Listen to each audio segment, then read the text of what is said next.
ನಿನ್ನೆ ಯಾವುದು ಇಂದಿನ ಒಂದು ವಿಡಿಯೋ ವೈರಲ್ ಆಗಿತ್ತು.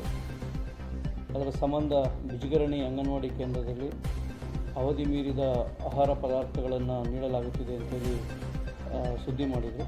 ಇದರ ಸಂಬಂಧ ಈಗಾಗಲೇ ನಾನು ದಿನಾಂಕ 6/2/2026 ಅಂಗನವಾಡಿ ಕೇಂದ್ರಗಳಿಗೆ ಭೇಟಿ ನೀಡಿ ಆ ಗ್ರಾಮದಲ್ಲಿರುವ ಎಲ್ಲ ಅಂಗನವಾಡಿಗಳ ಒಂದು ಆಹಾರ ಪದಾರ್ಥಗಳನ್ನು ಪರಿಶೀಲಿಸಿದ್ದೇನೆ.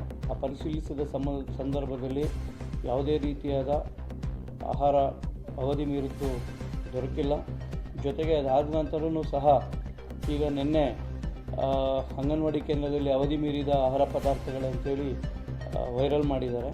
ಆ ವೈರಲಲ್ಲಿ ನೋಡ್ಬೋದು, ಒಂದು ಫೋಟೋ ಅಂಗನವಾಡಿ ಕೇಂದ್ರ 120ನೇ ಅಂಗನವಾಡಿ ಕೇಂದ್ರ ಅದು ಒಂದು ಫೋಟೋವನ್ನು ಹಾಕಿದ್ದಾರೆ. ತದನಂತರ ನಾನು ಕೂಡ ಅಂಗನವಾಡಿ ಕೇಂದ್ರಕ್ಕೆ ಭೇಟಿ ನೀಡಿದಾಗ ಒಂದು ಫೋಟೋವನ್ನು ತೊಗೊಂಡಿದ್ದೀನಿ, ಅದೇ 120ನೇ ಅಂಗನವಾಡಿ ಕೇಂದ್ರದ್ದು. ಅದರಲ್ಲೇ ವ್ಯತ್ಯಾಸ ಗೊತ್ತಾಗುತ್ತೆ. ನಾನು ಭೇಟಿ ನೀಡಿದಂಥ ಸಂದರ್ಭದಲ್ಲಿ ಅಂಗನವಾಡಿ ಕೇಂದ್ರದಿಂದ ಆಲ್ರೆಡಿ ಹೊಸದಾಗಿ ಬಣ್ಣ ಹೊಡಿಸಿ ಶುದ್ಧವಾಗಿರುವಂಥ ಅಂಗನವಾಡಿದು. ಮತ್ತು ಇನ್ನೊಂದು ಅವರು ವೈರಲ್ ಮಾಡಿರೋ ಫೋಟೋಗಳನ್ನ ನೋಡಿ ಹಿಂದುದು ನಾನು ಭೇಟಿ ನೀಡೋಕ್ಕೂ ಮುನ್ನ ಹಿಂದೆಯ ಒಂದು ಫೋಟೋ ಆಗಿರ್ತದೆ. ಹಾಗಾಗಿ ಮತ್ತು ಅದಲ್ಲದೆ ನಿನ್ನೆನೂ ಕೂಡ ನಮ್ಮ ಜಿಲ್ಲಾ ನಿರೂಪಣಾಧಿಕಾರಿಗಳು ಅಂಗನವಾಡಿ ಕೇಂದ್ರಗಳಿಗೆ ಭೇಟಿ ನೀಡಿ ಪರಿಶೀಲನೆ ಮಾಡಿದ್ದಾರೆ. ಮತ್ತೊಮ್ಮೆ ಪರಿಶೀಲನೆ ಮಾಡಿದಾಗಲೂ ಯಾವುದೇ ರೀತಿಯಾದ ಒಂದು ಅವಧಿ ಮೀರಿದ ಆಹಾರ ಪದಾರ್ಥಗಳು ಗ್ರಾಮದಲ್ಲಿ ದೊರಕಿಲ್ಲ. ಜೊತೆಗೆ ಈ ಯಾವ ಉದ್ದೇಶಕ್ಕಾಗಿ ಈ ಥರ ಹಳೆ ವಿಡಿಯೋನ ವೈರಲ್ ಮಾಡಿ ತಪ್ಪು ದಾರಿಗೆ ಎಳಿತಿದ್ದಾರೆ ಅನ್ನೋದು ನನಗೂ ಕೂಡ ತಿಳಿದು ಬಂದಿಲ್ಲ. ಅದ್ರ ಬಗ್ಗೆ ಮುಂದಿನ ದಿನದಲ್ಲಿ ಅದನ್ನು ವೆರಿಫೈ ಮಾಡಿ ಕ್ರಮ ವಹಿಸೋದಕ್ಕೆ ಸೂಕ್ತ ಕ್ರಮ ವಹಿಸ್ತೇನೆ.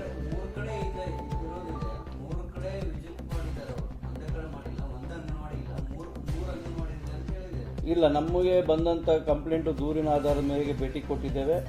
ಜೊತೆಗೆ ನಮ್ಮಲ್ಲಿ ಆಹಾರ ಏನು ತಯಾರಿಸ್ತಾರೆ ಆ ಒಂದು MSTCಗೂ ಕೂಡ ನಾನು ಭೇಟಿ ಕೊಟ್ಟಿದ್ದೇನೆ. ಅಲ್ಲೂ ಪರಿಶೀಲನೆ ಮಾಡಿದ್ದೇನೆ. ಯಾವುದೇ ರೀತಿಯಾದ ಅವಧಿ ಮೀರಿದ ಒಂದು ಆಹಾರ ನಮ್ಮ ಜಿಲ್ಲೆಯಲ್ಲಿ ವಿತರಣೆ ಆಗ್ತಿಲ್ಲ.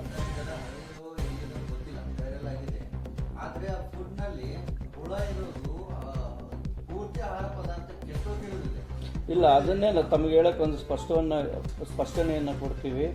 ಯಾಕೆಂದರೆ ನೀವು ಅದರಲ್ಲಿ ನೋಡ್ಬೋದು, ವೈರಲ್ ಆದ ವಿಡಿಯೋದಲ್ಲಿ ನವೆಂಬರ್ ಅಂತ ಹೇಳಿದ್ದಾರೆ. ಆ ನವೆಂಬರಲ್ಲಿ ಫುಡ್ಡನ್ನು ಏನಾದ್ರು ಅಪ್ಪಿತಪ್ಪಿ ಮನೆಯವರು ತೊಗೊಂಡೋಗಿ ಇಟ್ಕೊಂಡು ಯೂಸ್ ಮಾಡದೇ ಇದ್ದರೆ 3 ತಿಂಗಳಾದಮೇಲೆ ಆ ಥರ ಬರುವ ಸಾಧ್ಯತೆ ಇರ್ತದೆ. ಬಟ್ ಅಂಗನವಾಡಿ ಕೇಂದ್ರಗಳಲ್ಲಿ ಯಾವುದೇ ರೀತಿಯಾದ ಈ ಥರ ಅವಧಿ ಮೀರಿದ ಆಹಾರ ಪದಾರ್ಥಗಳು ಇಲ್ಲ. ನನ್ನ ಅನಿಸಿಕೆ ಹಂಗೆ ಅನ್ನಿಸ್ತದೆ. ಯಾಕೋ ಅದೇ ಗ್ರಾಮದಲ್ಲಿ ಹಿಂದೆನೂ ಸಹ ಇದೇ ರೀತಿ ಪ್ರಕಟಣೆಯನ್ನು ಮಾಡಿಸಿದ್ರು. ಅದ್ರ ಸಂಬಂಧ ಏನು ಅನ್ನೋದನ್ನು ನಾನು ಪರಿಶೀಲನೆ ಮಾಡಿಸ್ತೀನಿ. ಈಗಿಂದಲ್ಲ ಈಗ ಅದನ್ನೇ ಪರಿಶೀಲನೆ ಮಾಡ್ತೀವಿ ಸರ್. ಯಾರು ಏನಂತೇಳಿ ಅದ್ರ ಮುಂದಕ್ಕೆ ಕ್ರಮ ತಗೋತೀನಿ. ಈಗ ನಮ್ಗೆ ಗೊತ್ತಾಗಿಲ್ಲ, ಅದನ್ನು ಸಂಬಂಧಪಟ್ಟಂತಹ ಶಿಶು ಅಭಿವೃದ್ಧಿ ಯೋಜನಾಧಿಕಾರಿಗಳನ್ನು ಭೇಟಿ ಮಾಡಿ ಮತ್ತು ಅಲ್ಲಿ ಯಾರು ಭೇಟಿ ಕೊಟ್ಟಿದ್ದಾರೆ ಅನ್ನೋದು ನನಗೆ ವಿಚಾರ ತಿಳಿದು ಬಂದಿಲ್ಲ. ಅದು ಗೊತ್ತಾಗ್ತಿದ್ದಂಗೆ ಅವ್ರು ಏನು ಅನ್ನೋದನ್ನು ನಾನು ಅದ್ರ ಬಗ್ಗೆ ಸಂಬಂಧವಾಗಿ ಕ್ರಮ ವಹಿಸ್ತೀವಿ. ಮತ್ತು ಜೊತೆಗೆ ಇನ್ನೊಂದು ಈ ಸಂದರ್ಭದಲ್ಲಿ ಸ್ಪಷ್ಟಪಡಿಸುವಂಥದ್ದು, ಅಂಗನವಾಡಿ ಕೇಂದ್ರಗಳಿಗೆ ಯಾರ್ಯಾರು ಭೇಟಿ ಕೊಡಬೇಕು ಅನ್ನೋದು ಕೂಡ ಇದೆ.